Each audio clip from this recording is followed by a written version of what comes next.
This is one of the best NBA finals of all time. And game 6 was like the icing on the cake.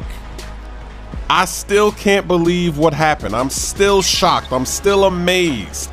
I'm still feeling what I was feeling when I was in the arena at the game. We've seen it all in this series. We've seen posterizing dunks.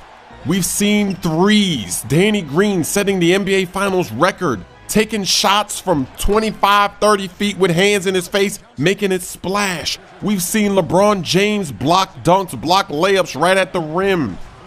Mike Miller, the killer, made it splash without a shoe. It's just been unbelievable. And I was lucky enough to witness it with my own eyes, being in the arena with a whole bunch of screaming fans going wild, going crazy. LeBron lost his headband, turned into a madman. The only thing bad about going to these games is that you don't get to hear the announcers because they do a really good job. I actually had to download the games and watch them on my computer just to see what the commentators were saying. They're doing a fantastic job in the NBA Finals. That's the only downside about actually being there.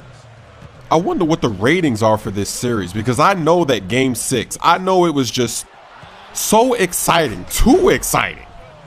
And the Spurs, they really came out like champions in this game. Tim Duncan, he had 25 points at the half. They were giving it to him in the post almost every time down like he was in his prime.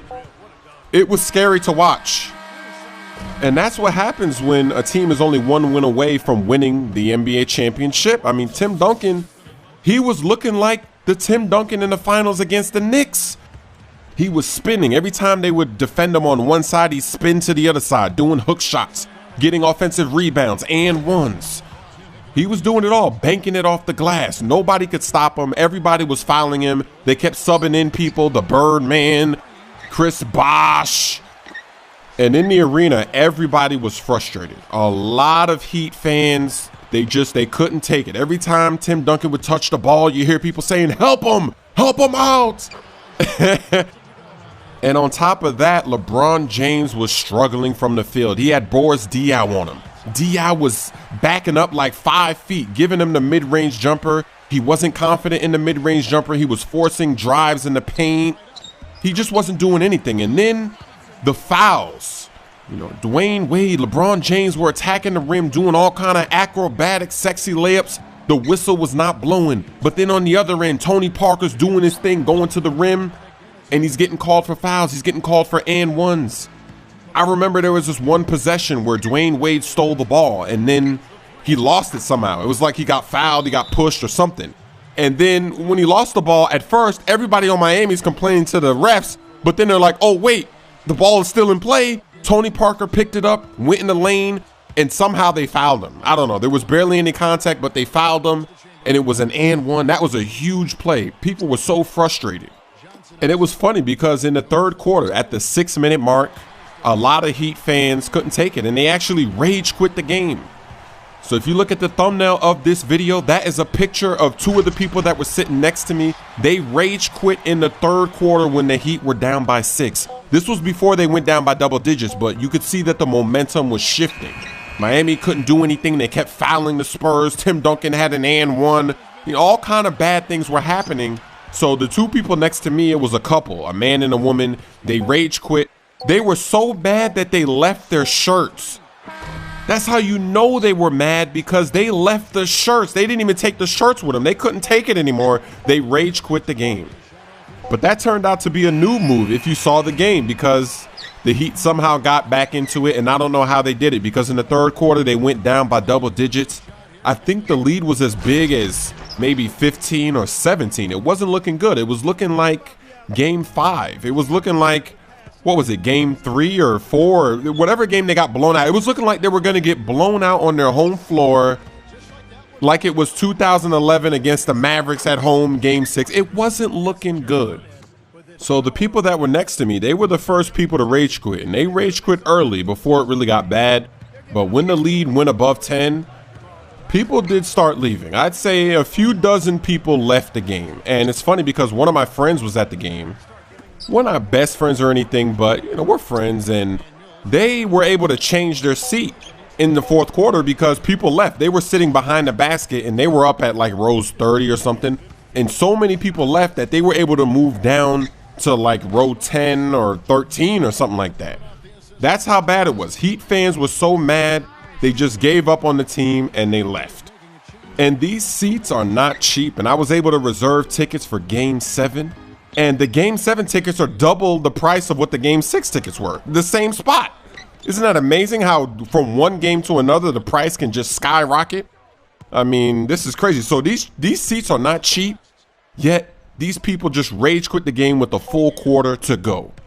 But Miami did a good job. They were able to get the lead back down to 10 to start the fourth. And that's when Miami literally turned up the heat, went on their run to get back in the game. That's why the Heat are so exciting to watch, because even if they're down by a lot, they can just put on a run like that and get back in the game. And that's one of the flaws of the Indiana Pacers. If you remember, in their playoff run, they can't win a game if they go down big. They don't have the ability to score that many points to get back in it like Miami does. They have to be neck and neck, or they have to have the lead all game to win. If they go down by 10 or 15, it could be over for the Pacers. But for the Heat, it's not over. They have a chance to get back in it. And look at that 360 oop by LeBron. Now, this has got to be one of the greatest comebacks ever in NBA Finals history. And the fact that they won the game, it's a miracle. They should not have won the game. It doesn't even make sense how they did it. Yeah, they got back into it and they took the lead, but it looked like they blew it again because the Spurs went on a run. Tony Parker makes that ridiculous step back three, shot clock cheese. I mean, seriously. Tony Parker is not a good three-point shooter. In fact, teams leave him open for three. They do. They sacrifice. They say, we want Tony Parker to shoot the three. But for some reason, when the shot clock is winding down, when it's a clutch moment, Tony Parker is able to make those shots. I mean, he did it against the Grizzlies as well. He made a three with two defenders running at him with the shot clock cheese. In game one of the finals, he made that shot clock cheese shot with LeBron James guarding him. I mean, it's ridiculous the way that Tony Parker is playing in this series.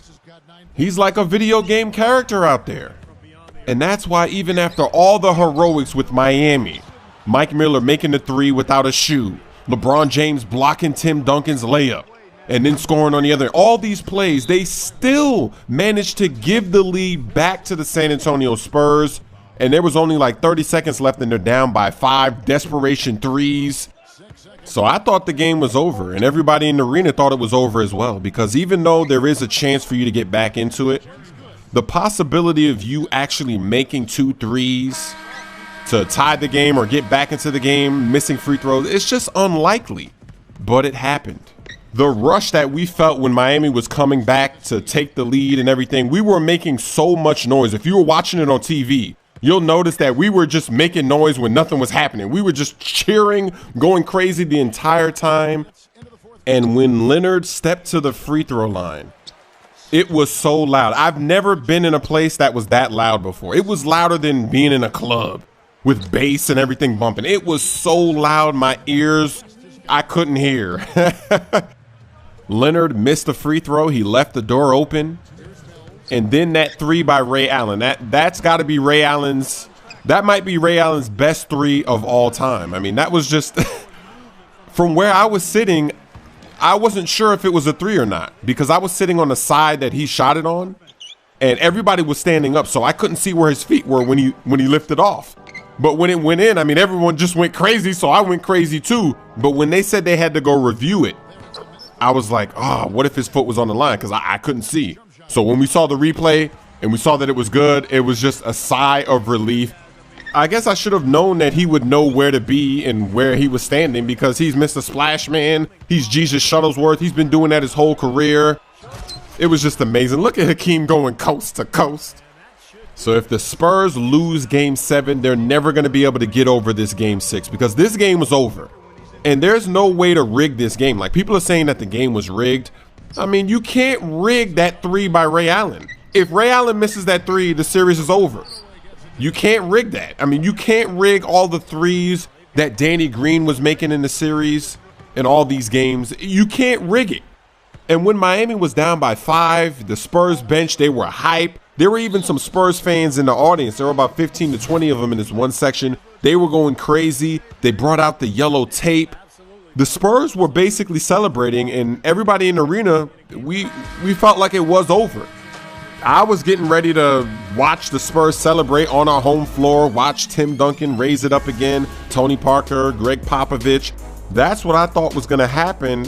And so when Ray Allen makes that three and it goes into overtime, it was like, wow, we lost the game, but now we're going into overtime. Like, that emotional transition was just, there's no way to prepare for that. Like, it was an explosion when Ray Allen made that splash. That shot clock cheese, it's got to be the T-Mac curse. I think T-Mac has cursed the Spurs, and I think the Heat are going to win in Game 7.